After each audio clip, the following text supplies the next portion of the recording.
Good day everyone. So today we will discuss about a very interesting topic and it talks about my rights and duties as a Filipino.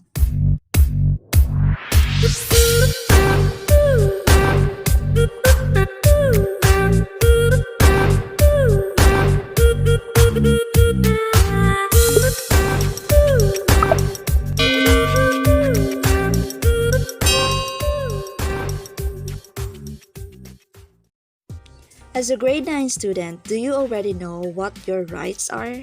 How about your duties as a citizen? How can you contribute to make our country a better place to live in? In this lesson, a discourse on the Filipino rights and duties will be made. It is the responsibility of each and every Filipino to know his rights and what his obligations are to the country. Benigno, Ninoy Aquino Jr. died for his countrymen so that they may enjoy their rights. So what is the story all about? Story time!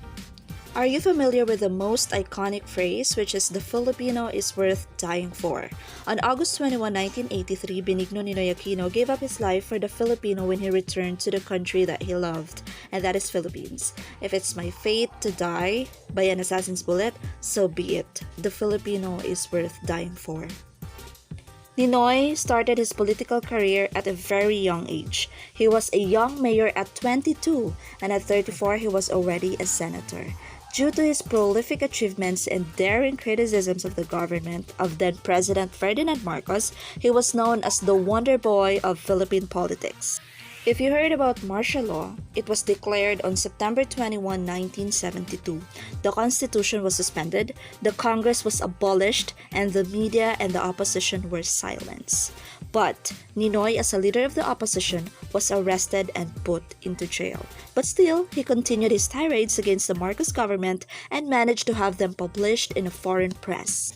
It was during his incarceration that Ninoy suffered a heart attack and Marcos allowed him to go to the US for bypass surgery with two conditions. First, if he leaves the Philippines, he must not return.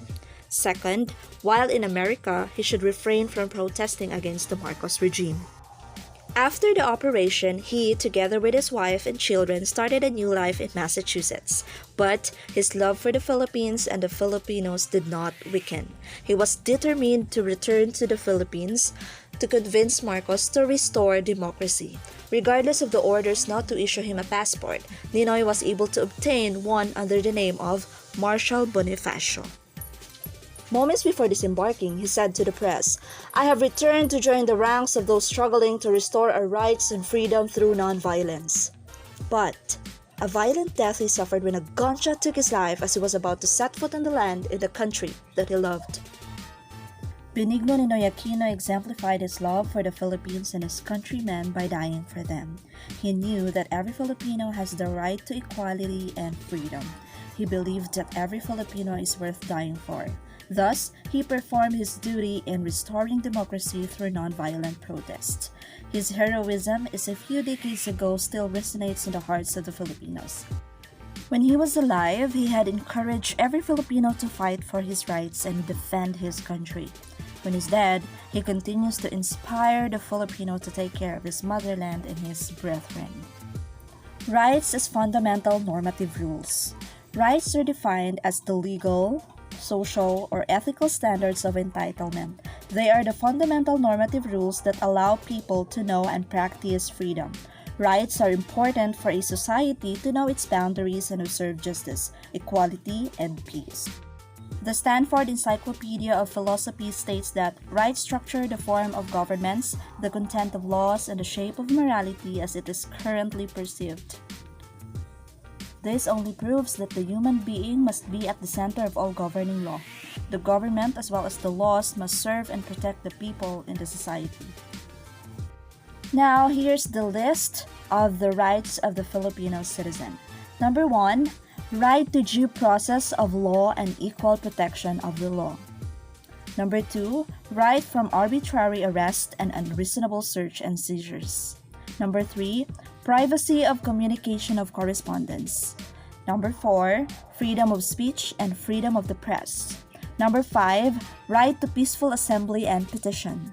Number 6, freedom of religion. Number 7, liberty of abode and right to travel. Number 8, right to secure information from government records. Number 9, right to form unions or associations. Number 10, right to own property. Number 11, inviolability of contracts.